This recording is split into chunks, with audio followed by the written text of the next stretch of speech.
A few years ago, I was helping an old friend sell a house out in Morrison, Colorado. For those who don't know Morrison, it's this teeny tiny, quaint town adjacent to the beginning ridge of the Rocky Mountains. My friend's mom had cancer and died in the house. His father, distraught from her death, got bloody drunk the night after and accidentally tripped and fell down a steep cliff while walking his dog Bono. The dog survived. Unfortunately, his father broke his neck and died.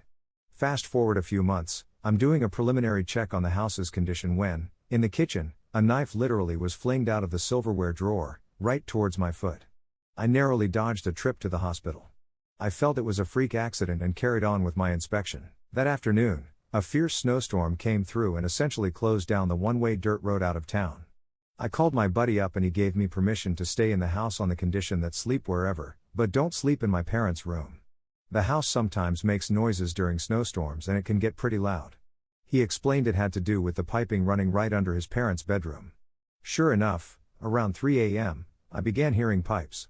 Well, it didn't sound like pipes, but someone moaning. "Chow, gay out, get out."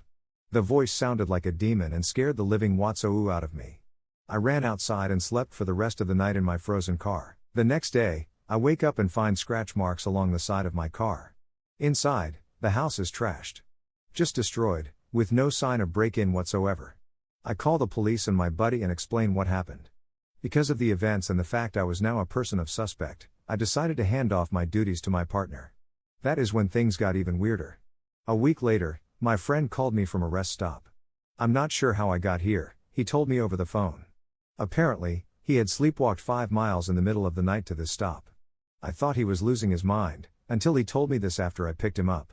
You know that piping sound I told you about? I don't think that's the pipes. Maybe I'm going insane, but I think the house is haunted. My grandfather always used to clamor about that back in the day before he died of a mysterious heart attack. And I'm starting to think it's the reason why my dad fell down that ravine. We drive back up to the house and go inside. At this point, I'm debating whether I need to get my friend to a shrink or get him out of this house. I tell him, "Hey, let's stay at my place tonight."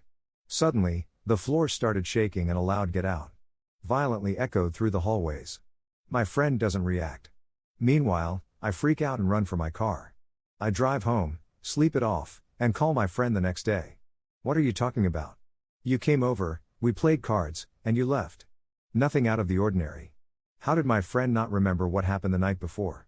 I tried convincing him over the phone, and, later, over coffee that was anything but the case. After our conversation, I never heard from my buddy again. I tried reaching out, but he ignored me. A year passed and I saw his obituary in the news. He had died from a brain aneurysm at the age of 38. That day, I decided to take a break from the industry and went on sabbatical to India. I'm not sure whether he went crazy, I went crazy, or the house was demonic. And I'm not sure I'll ever get those answers.